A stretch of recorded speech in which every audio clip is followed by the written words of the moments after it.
Todo parece indicar que en esta etapa del conflicto en Ucrania todos están de viaje y no se sabe si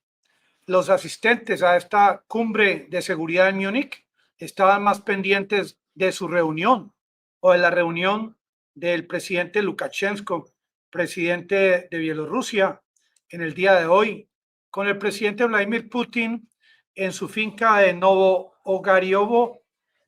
cerca a Moscú, donde se estaba esperando en esta discusión del día de hoy que se aclarara el asunto de qué forma iba a participar Bielorrusia en el tema del conflicto en Ucrania en alianza con la Federación Rusa. Pues miren, luego de unos minutos de discusión, el presidente de la Federación le anunció a Lukashenko un acuerdo comercial de aproximadamente, perdón, 50.000 millones de dólares. ¿Y qué salió a relucir luego de esta reunión? Pues nada más y nada menos que en Bielorrusia se van a empezar a producir los aviones Sukhoi Su-25, aviones de combate. Una de las características de estos aviones, fuera de su capacidad de ataque de aire-tierra o cielo-tierra, es que son especializados estos equipos, estos aviones de combate, en atacar tanques, los tanques que ya vienen en camino desde Alemania, desde Europa, que hoy inclusive en esta reunión en Múnich, reunión de seguridad, cumbre de seguridad, estuvo el ministro de Defensa alemán Pistorius, debatiendo el mismo tema de la intención, no solamente de Alemania, sino de todos los países asistentes, en ayudar a Ucrania con todo tipo de equipos, incluyendo los tanques sobre los que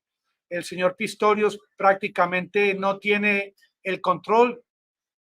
que está dando a entender, porque Alemania no cuenta con los tanques que requiere Ucrania, ni Alemania tiene control sobre los países que en el momento tienen dichos tanques, y sobre todo lo más importante es que tanto el canciller Scholz como Pistorius, ministro de Defensa, le tienen gran temor a Rusia y sus poblaciones, sus pobladores, el 60% en Alemania están en contra del envío de estas armas a territorio ucraniano.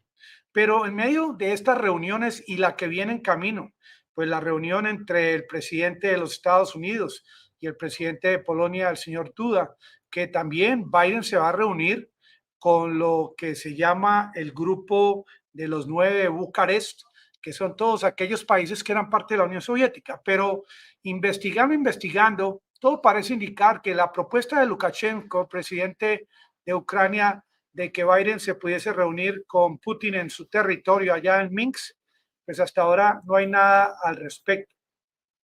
Lo que sí es curioso es ver a Anthony Blinken, secretario de Estado de los Estados Unidos, reuniéndose con la presidenta de Moldavia, la presidenta Maria Sandu.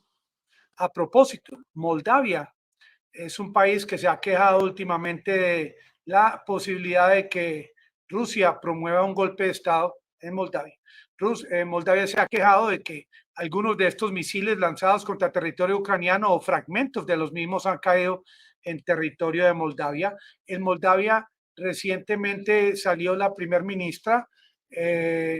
no debido a la posición de Moldavia al respecto de la guerra, sino debido a la posición de Moldavia al respecto de los hidrocarburos que venían de Rusia, que ahora están escasos, muy costosos. El pueblo está saliendo a protestar, pero Anthony Blinken realmente en el día de hoy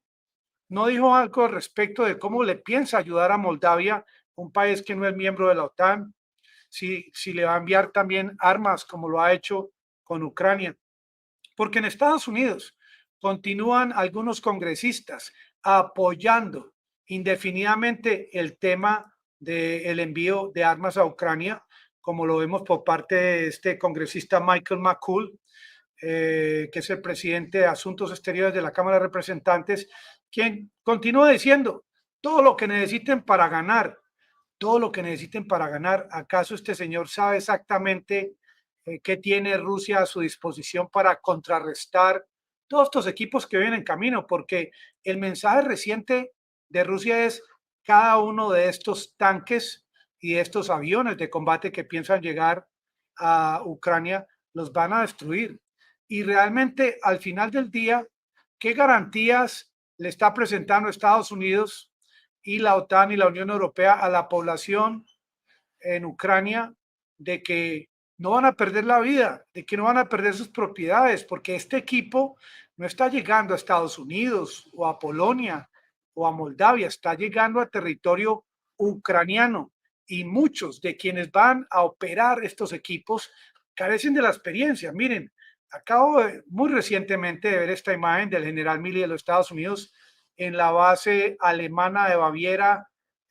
Grafenwohl, en esta base de entrenamiento militar. Ya hoy salieron los primeros 635 soldados entrenados en los HIMARS de los Estados Unidos, en estos equipos que lanzan proyectiles, lanzaderas múltiples de proyectiles. Ingresan hoy 710 que van a ser entrenados en las armas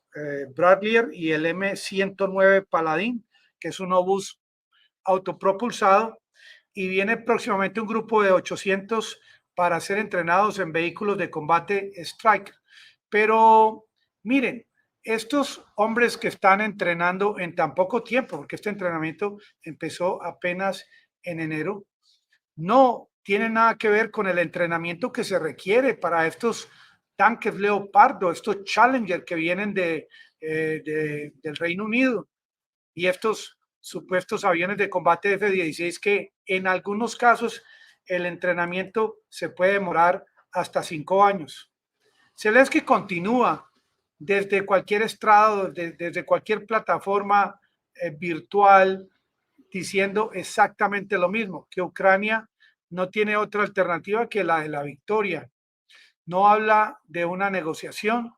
no presenta opciones, no habla de una tabla de tiempos de combate, porque a medida que transcurre el tiempo, que se acerca la primavera, se mejora el clima, se mejoran las condiciones de los territorios, pues con toda seguridad van a aumentar los ataques y la velocidad de las ofensivas, tanto del occidente como de Rusia. Por ahora, estamos viendo la representante, la segunda representante más importante de los Estados Unidos, Kamala Harris, pues codeándose y estrechando la mano del presidente francés, entre otros, mostrando una posición de continua ayuda de parte de los Estados Unidos, de que no van a cesar las sanciones, de que también Victoria Nuland, quien la acompaña, es la que tiene el esquema completo de cuál va a ser la cantidad de sanciones contra Rusia próximamente. Y por ahora la posición occidental es una posición guerrerista, sin un planteamiento uniforme de cómo va a ser tanto el trámite de la llegada, de la logística de estos equipos, en qué fechas, porque parece que van a llegar al mismo tiempo, porque ya se aproxima la primavera y se continúa vendiendo la idea del mundo de que Ucrania, muchos piensan, los que han tomado el tiempo de buscar a Ucrania en el mapa, se piensa a nivel mundial de que Ucrania ha sido el mismo país toda la vida en su composición geográfica, y que Rusia es un país que ha invadido a un país soberano prácticamente, con un historial transparente. Y aquí les voy a mostrar un mapa que ustedes muy bien pueden analizar e interpretar de cuál ha sido el historial de la geografía de Ucrania, porque a medida que transcurre el tiempo en este conflicto, vamos a ir profundizando en el tema histórico, que hay que tenerlo en cuenta. Ahora, lo que ocurrió en esta conversación entre el presidente Lukashenko y el presidente de Rusia, de la Federación Rusa, es nada más y nada menos que se ha iniciado una maquinaria de guerra para fabricar aviones Sukhoi Su-25 para atacar los tanques alemanes, polacos que vienen en camino. Amigos, muchas gracias por participar. Por favor, suscríbanse y hundan la campanita.